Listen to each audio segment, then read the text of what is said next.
اگرچہ دنیا بھر کے سکھ بابا گرو نانک کو اپنے مذہب کا بانی اور پیشوا مانتے ہیں، لیکن آج بھی بہت سے مسلمانوں کا خیال ہے کہ گرو نانک توحید پرست مسلمان تھے۔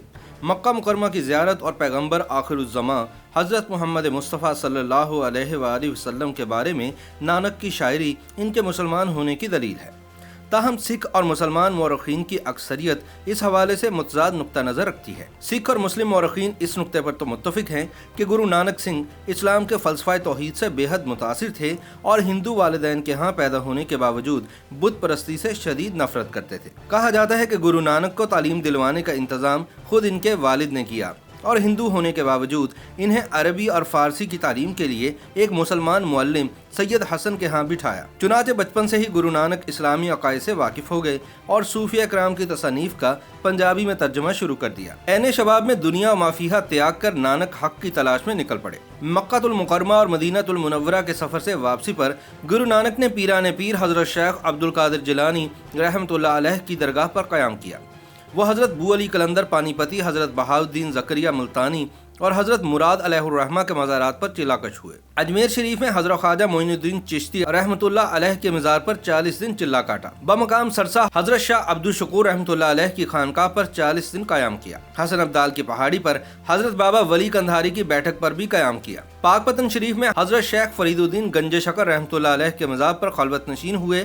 مورخین کا ماننا ہے کہ گرو نانک سنگھ اسلامی عبادات یعنی نماز، روزہ، زکوٰۃ، حج اور کلمہ طیبہ اور اذان کی حقانیت اور اہمیت سے بخوبی آگاہ تھے۔ اللہ رب العزت کی وحدانیت اور پیغمبر آخر الزماں حضرت محمد مصطفیٰ صلی اللہ علیہ وآلہ وسلم کی رسالت پر کامل ایمان رکھتے تھے۔ مصور پاکستان علامہ ڈاکٹر محمد اقبال نے گرو نانک کو ہندوستان میں توحید کا داعی اور مرد کامل قرار دیا۔ بابا گرو نانک کی وفات قصبہ دربار صاحب کرتارپور تحصیل شکرگڑھ نارووال میں ہوئی۔ ان ایام میں ہندوستان پر شیر شاہ سوری کی حکومت تھی۔ ان دنوں سکھ فرقہ اپنی موجودہ حیت میں کہیں نہیں تھا۔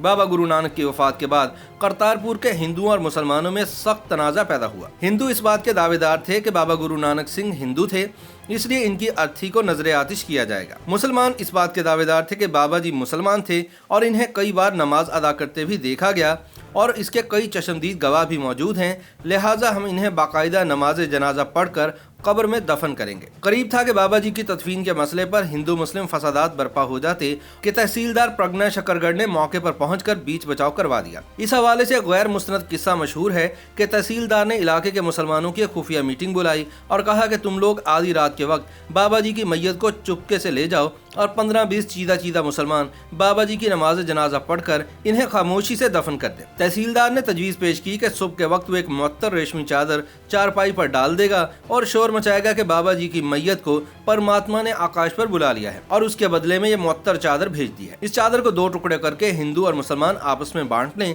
مسلمان چادر کو دفن کر دیں اور ہندو اسے نظر آتش کر دیں۔ چنانچہ ایسا ہی ہوا۔ تحصیلدار پرگنا شکرگڑھ کی یہ اسکیم کامیاب رہی۔ ہندوؤں کو علم نہ ہوا کہ بابا گرو نانک کو مسلمانوں نے نماز جنازہ پڑھا کر دفن کر دیا ہے۔ آج دنیا بھر میں کروڑوں مسلمان، ہندو اور سکھ متفقہ طور پر بابا گرو نانک کو اپنا روحانی پیشوا مانتے ہیں۔ مسلمانوں سے خصوصی قربت، مسلم بزرگوں کی صحبت سے فیض یاب ہونے اور اسلامی تعلیمات پر عمل کرنے والے سکھ مذہب کے بانی بابا گرو نانک پنجاب میں ننکانہ صاحب کے نام سے مشہور تلونڈی نامی گاؤں میں سن 1469 میں ایک کھتری نسل کے ہندو گھرانے میں پیدا ہوئے۔ آپ کے والد مہتا کالو اور والدہ ترتپا دونوں ہی نیک اور پارسا ہندو تھے۔ تاریخ کے اوراق سے پتہ چلتا ہے کہ رسمی تعلیم کی طرف ان کا رجحان کم ہی تھا، البتہ انہوں نے ہندی، عربی اور فارسی خوب سیکھی۔ بعد ازاں راہ حق کی تلاش میں انہوں نے قریبی جنگلوں میں جا کر سادھوؤں اور مہاتماؤں کی صحبت اختیار کی۔